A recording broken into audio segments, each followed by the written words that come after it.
Hey, salut tout le monde, c'est Zogma, j'espère que vous allez bien en ce beau samedi de presque été. Aujourd'hui, on va parler des 5 jeux auxquels j'ai pu jouer cette semaine, du récent et du moins récent. On a l'extension de Cathédrale Rouge Recruteur, on a Adventure Games Vivez l'aventure à travers la brume, Luna Capital Trek 12 Amazonie, et enfin, j'ai oublié Sierra West, voilà. N'hésitez pas, comme d'habitude, à aller dans le timer de la vidéo pour aller directement au jeu qui vous intéresse et puis à me laisser un petit commentaire sous la vidéo et puis à vous abonner si ce n'est pas déjà fait. On va commencer tout de suite. Allez, avec celui qui est au-dessus, Luna Capital, un jeu édité par Devir. Et ça va être un éditeur espagnol, ça a dû être localisé par quelqu'un, mais je ne sais pas qui. Un jeu de José Ramón Palacios illustré par Albert Monteis. C'est un jeu que j'ai acheté il y a une paire de mois en solde en fait pour tout vous dire. Et ce qui est rigolo c'est qu'en ce moment il est en déstockage et j'ai fait mes parties de 3 jours avant le déstockage donc finalement ça tombe très bien.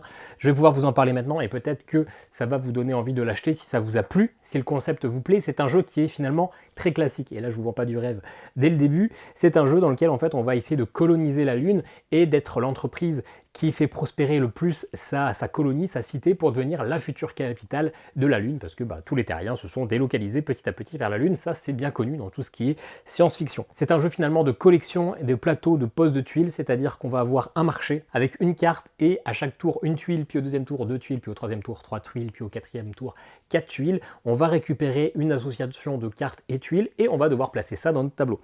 Les cartes c'est le sol de la Lune, ces cartes sont numérotées de 1 à 10, on va devoir toujours mettre une carte adjacente à une autre, mais sur une même ligne, eh bien, on doit les ranger par ordre croissant. Donc si vous avez un 8 à droite, vous ne pouvez mettre qu'un 9 ou un 10. Vous pouvez faire 3 rangées qui seront adjacentes les unes par rapport aux autres. Et sur ces terrains, vous avez des positionnements pour placer tout un tas de tuiles qui vont être des bâtiments, des commerces, des cultures. Et puis ces tuiles vont correspondre à différents scorings qui souvent va être la zone de tuiles adjacentes la plus importante où certains vont être comme les bâtiments, les habitations vont être des scorings, c'est-à-dire 2 points de victoire par banque par exemple. Et donc à vous de choisir finalement ce qui vous arrange le plus. Le jeu est plutôt sympa, mais finalement c'est plutôt un hockey game. Il y a 3 choses qui m'embêtent principalement. Déjà, le thème, la Lune, ça fait qu'on a un terrain qui est assez gris avec des météorites, etc. Je trouve que c'est pas que c'est moche, mais c'est pas très avenant, c'est pas très joli, c'est gris. On a tellement de jeux de poses de tuiles que celui-là, finalement, quand on le regarde sur une table, c'est pas celui qui va nous sauter aux yeux, c'est pas vers celui-ci qu'on va avoir envie d'aller directement. Donc direction artistique, forcément c'est la Lune, donc on n'a pas trop le choix, mais je pense que c'est le thème qui est pas forcément très bien choisi. C'est un jeu de pose de tuiles très basique pour donner un peu plus de matériel, pour rendre un peu mieux sur la table. Il y a un sabot pour mettre les cartes et puis on va avoir, donc ça pas vraiment de souci, et puis on va avoir finalement une fusée qu'on va créer avec des petits morceaux de bois, des petites planches à dépuncher, et dedans on va répartir les tuiles, comme ça va faire une sorte de distributeur de tuiles. Sauf que dans ce jeu, on est sans arrêt en train de réapprovisionner le marché. Tous les tours sont ultra rapides, on prend une tuile, ça dure 2 secondes, et donc toutes les 2 secondes on va réapprovisionner le marché, et finalement les tuiles elles sont toutes serrées dans cette petite fusée, ça va être un petit peu chiant à aller les chercher, on va devoir des fois les prendre 4 par 4, et finalement on va galérer, on va quand même les prendre une par une et perdre du temps. Donc moi j'ai fait les premières parties avec les fusées, et maintenant je pose mes tuiles en vrac sur le côté, c'est beaucoup plus facile. Alors certes il y a une petite fusée, c'est mignon, mais finalement ça rend la manipulation un peu chiante parce qu'on est tout le temps en train d'utiliser ces tuiles et de les remettre et ça nous fait perdre énormément de temps. Je pense qu'on passe plus de temps à réinstaller entre chaque manche que finalement de jouer. D'autant plus qu'on a 3 grosses parties dans cette partie avec des tuiles A, des tuiles B et des tuiles C, et donc à chaque grande manche on va devoir rechanger tout ce qu'il y a dans cette fusée pour remettre les nouvelles, etc. Pareil, à la fin de la partie, le rangement, il faut qu'on retrie toutes les tuiles A, les tuiles B, les tuiles C, etc. C'est pas ultra pratique. En plus, ils ont créé une petite boîte, un petit support à mettre dans la boîte pour ranger les tuiles, sauf que ce support du coup c'est avec 4 morceaux de bois qu'on va brancher, connecter les uns aux autres, donc finalement ça glisse dans la boîte, le rangement n'est pas ultra pratique, alors il faudrait coller le support, d'ailleurs il le conseille, mais c'est un petit peu chiant en pratique. Donc voilà, le jeu marche plutôt bien, mais finalement c'est un jeu de collection et de pose de tuiles assez classique, et avec beaucoup trop de manipulation à chaque tour, qui fait que c'est sympa, mais c'est clairement pas le jeu de l'année. Je pense ceci dit que je vous en ferai une vidéo la semaine prochaine parce qu'il y a quelques parties de parties multijoueurs, mais en solo je ne suis pas sûr qu'il y ait des parties. Et comme c'est un jeu assez peu connu, je vais vous le montrer, mais c'est clairement pas mon gros coup de cœur de la semaine. On va passer ensuite sur Trek 12 ou Trek 12 Amazonie, un jeu de Bruno Catala et Corentin Lebras, illustré par Olivier Derueto et Maxime Morin et édité, j'ai un petit trou de mémoire, édité par Lumberjacks. Alors ça, pourquoi? Bah forcément en ce moment il y a Lumen qui est sorti, qui est par les mêmes auteurs, qui repose sur le même principe, et j'avais cette boîte depuis, c'est un des premiers jeux que j'ai acheté quand je me suis mis aux jeux de société, un des premiers jeux récents entre guillemets que j'ai acheté, et je l'avais toujours pas joué, j'avais lu les règles, puis je me suis dit que ça allait peut-être être un peu chiant pour ma copine parce qu'il y a pas mal de calculs, etc. Je me dis c'est peut-être pas un jeu qui va la faire décoller, comme elle me dit à chaque fois, c'est sa manière de critiquer un jeu, c'est ça la fait décoller ou pas. Et je me suis dit ça va peut-être pas la faire décoller. Et finalement, bah là je me suis dit allez c'est le temps de le tester. Et le mécanisme est assez sympa. Alors c'est un roll and ride, vous lancez 2 dés et avec ces dés vous allez choisir une opération parmi 4. Soit vous faites parmi 5 même. Soit vous faites la somme des deux, soit vous faites la soustraction, soit vous faites la multiplication, mais vous ne pouvez pas dépasser la valeur de 12, soit vous choisissez le plus grand dé ou le plus petit dé. Et vous allez pouvoir choisir chaque opération 5 fois uniquement, donc une fois que vous aurez fait vos 25 lancers de dés, bah, la partie sera terminée. Le but étant, sur votre terrain d'Amazonie, de faire soit des sentiers, c'est-à-dire de faire des suites, 1, 2, 3, 4, 5, 6, 7, plus vous faites une suite, plus elle va vous rapporter de points, soit vous faire des zones, alors je ne sais plus comment ça s'appelle exactement, oui c'est ça, des zones et des sentiers, et les zones, ce sont les mêmes chiffres adjacents. Et puis bah, il y a une petite subtilité, c'est qu'il y a une rivière, si vous mettez dans la rivière comme ça, eh bien vous vous faites bouffer par les piranhas, donc vous aurez des points négatifs. Si vous voulez vous mettre dans la rivière sereinement, il faut utiliser un radeau. Les radeaux sont présents sur certaines cases de votre petit tableau avec vos différentes calculs possibles, et donc il va falloir bien choisir quand utiliser tel dé pour se placer sur le sentier. Et puis, bon là c'est pour expliquer en gros le principe, mais en fait c'est un véritable legacy parce que vous allez avoir tout un tas d'enveloppes et une boîte et toutes des choses à débloquer dedans qui vont faire que vous allez avoir un peu plus de règles, un peu plus de plateau de jeu, un peu plus de contraintes, et le jeu va pas s'envoler pour autant, ça va pas devenir le meilleur jeu du monde, mais c'est ultra plaisant de valider des défis parce que pour ouvrir ces différentes boîtes, il faut valider des défis et ça c'est assez plaisant. Il y a un mode solo, on va jouer contre Max qui a ses propres règles. Max c'est assez simple, il va toujours jouer sur la même case que vous, sur son propre terrain, sur sa propre feuille, mais lui il va choisir le plus grand des dés. Et à la fin, vous comparez vos scores. C'est ultra simple, mais c'est plutôt bien calibré. Max il est quand même plutôt compétent. J'ai beaucoup aimé le jeu finalement, le fait de faire des sommes, des soustractions, etc. C'est pas trop galère, on prend vite le pli, on a vite les idées claires sur ce qu'il faut faire, etc. J'aime beaucoup ce côté valider des défis, surtout qu'on n'en a jamais qu'un seul à la fois, on a souvent 2-3 défis et puis vous les validez un seul à la fois, mais dans l'ordre que vous voulez si vous avez réussi en fin de partie. Le petit inconvénient, c'est que souvent on ne va pas jouer pour battre Max, on va jouer pour valider les défis. Et des fois on va faire une stratégie défi qui va peut-être nous faire avoir moins de points, peut-être moins scoré parce qu'on veut finalement ouvrir de plus en plus de boîtes. Ceci dit, les défis ne sont pas si simples à obtenir. J'ai passé une paire d'heures pour réussir à tout débloquer.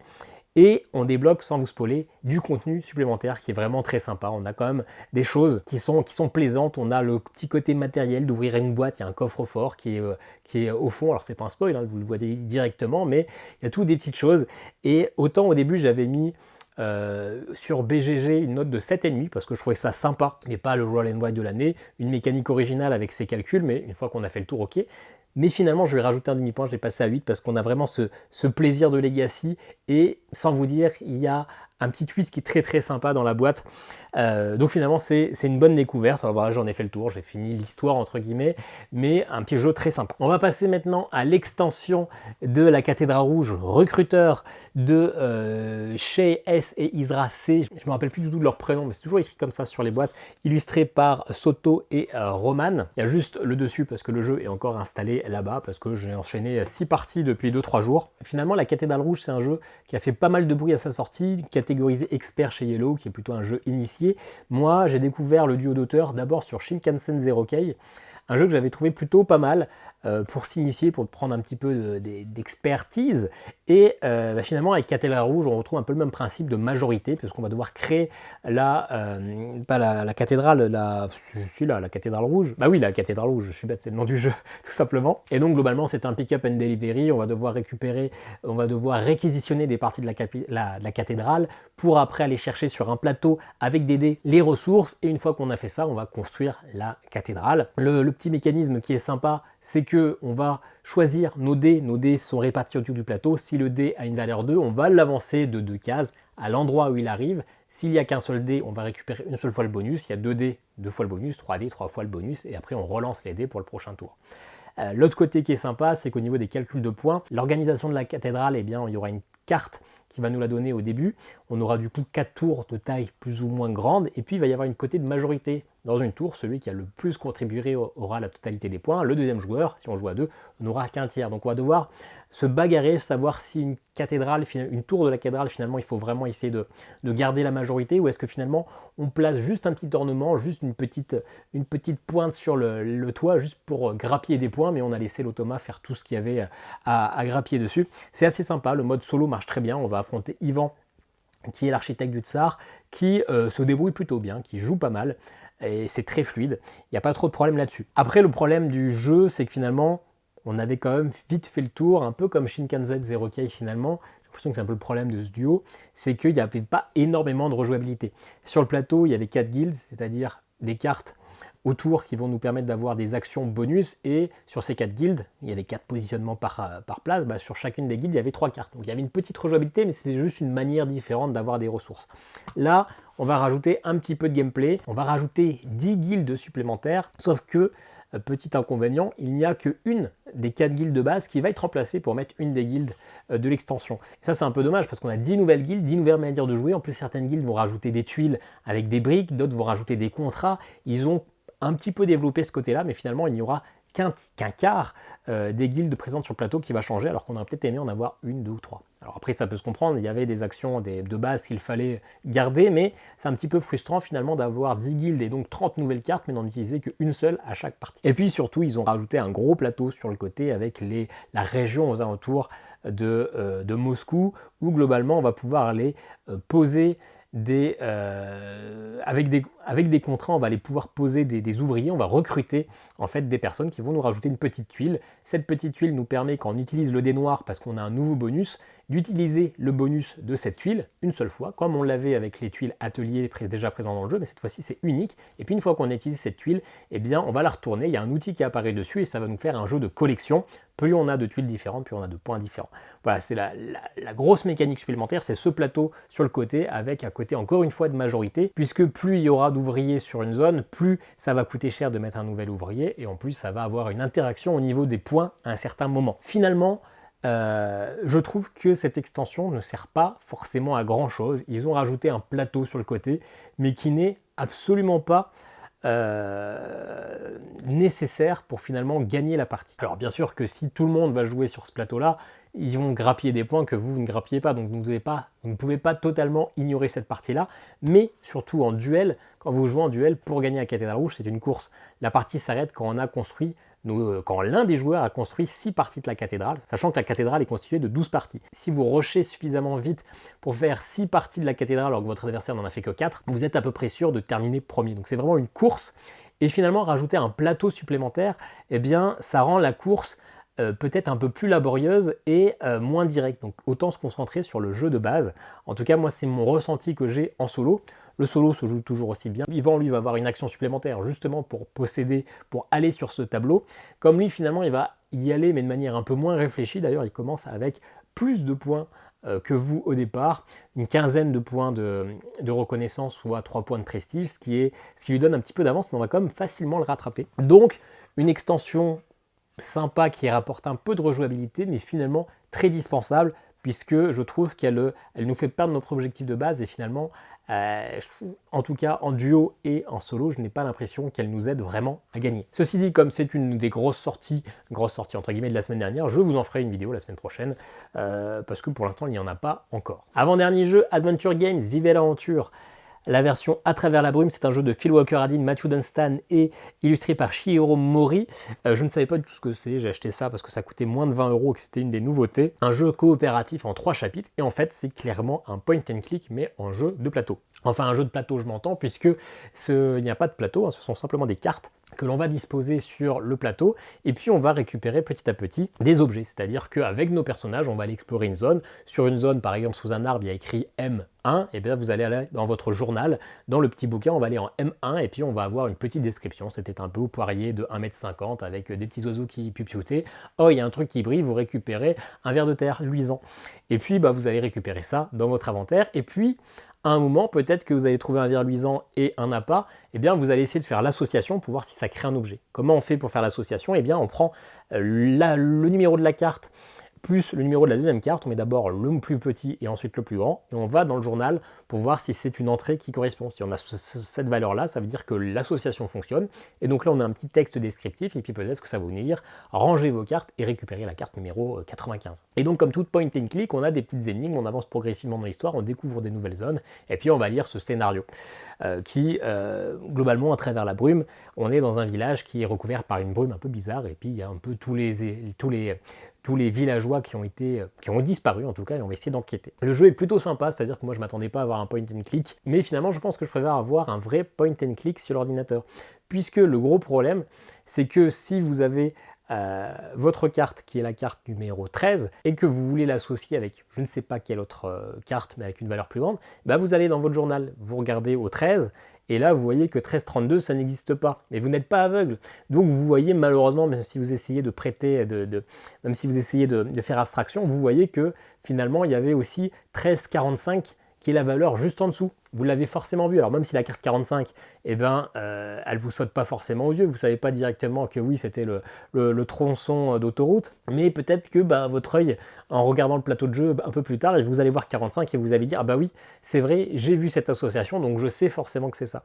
Alors, même si on essaie de ne pas tricher, on a une vue globale sur le journal et donc on fait forcément des petites associations sans le vouloir et donc on se crée des solutions sans vraiment le savoir. Ça, je trouve ça un petit peu dommage. En plus, finalement, les énigmes, alors j'ai fait pas mal de point and click dans ma jeunesse, donc c'est peut-être ça, mais les énigmes, je les ai trouvées quand même très simples. Là, ils disent que c'est à partir de 10 ans.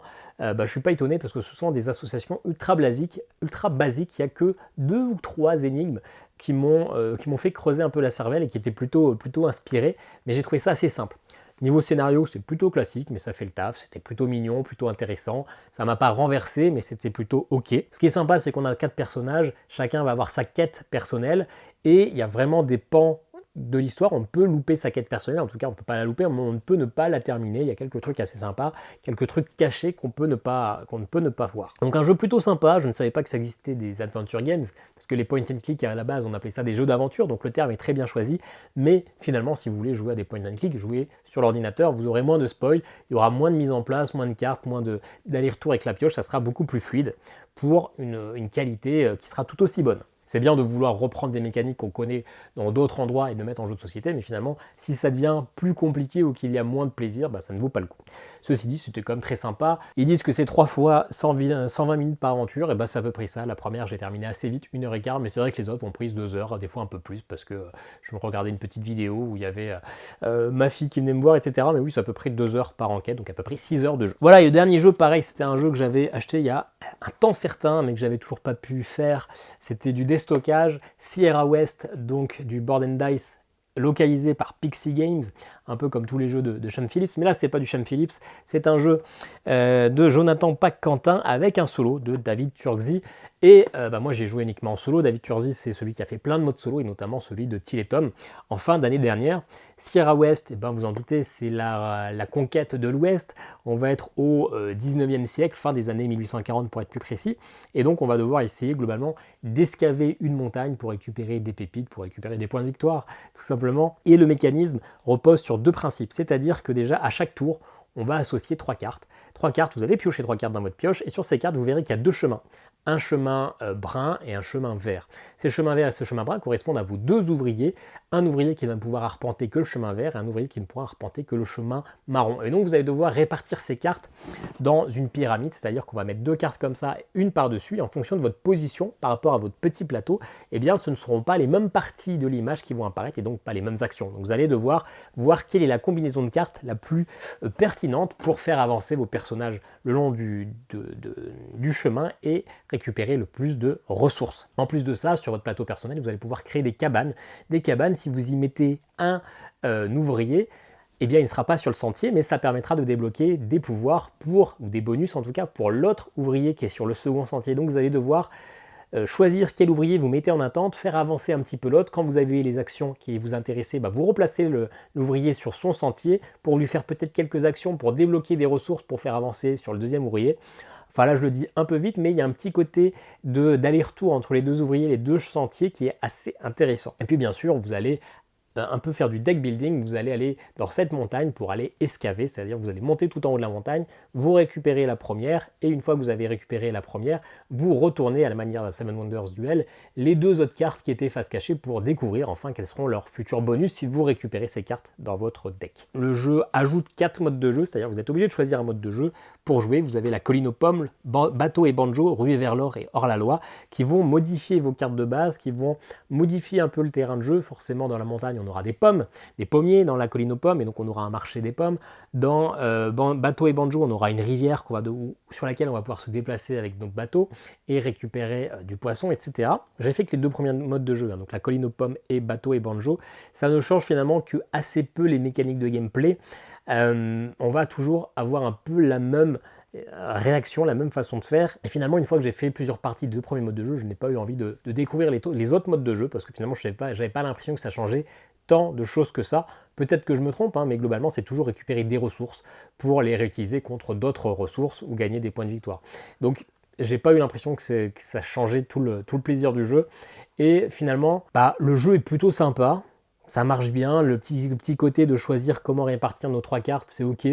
Mais j'ai pas eu l'impression d'avoir fait un truc de fou auquel je n'avais jamais joué et que c'était merveilleux. Le solo marche très bien, c'est un paquet de cartes, vous mettez une carte, vous allez mettre une seconde carte à côté, et avec les flèches qui sont sur les cartes de droite, vous allez faire les actions qui sont fléchées, qui sont pointées sur la carte de gauche. Et finalement l'automa est plutôt compétent, la bataille est assez serrée, ça marche plutôt bien, c'est très clair. Il y a des David Turzi qui sont un peu alambiqués, on comprend rien du tout. Et finalement, là, dès la première lecture, on a compris comment se jouait l'automa. Donc c'est un jeu qui est sympa, mais bof, j'ai pas été renversé. Alors peut-être que je me trompe, peut-être que le mode 3 et le mode 4 sont des modes qui sont sensationnels et que j'aurais dû les tester. Un jeu qui est sympa, je suis content de l'avoir découvert, je suis content d'avoir fait, je crois, 4 parties. Et clairement, si je devais jouer un jeu de ce genre-là, c'est pas celui-ci que je lancerai en premier. Voilà, j'espère avoir été plutôt clair. J'ai la bouche un peu sèche à cause d'allergie, donc j'ai un peu bafouillé, il y aura pas mal de cuts dans la vidéo. J'espère ne pas avoir été trop rapide, mais j'espère ne pas avoir été trop long, parce que des fois je parle pendant 5 minutes d'un jeu, et clairement je pense que ça ne vous intéresse pas, vous voulez que ça soit quand même assez concis, mais j'espère non plus ne pas avoir été trop rapide et que vous n'ayez rien compris. Si c'est le cas, dites-le moi en commentaire, je vous réexpliquerai des choses que vous n'avez peut-être pas compris. Et puis on se dit à très bientôt pour une nouvelle vidéo. Ciao ciao.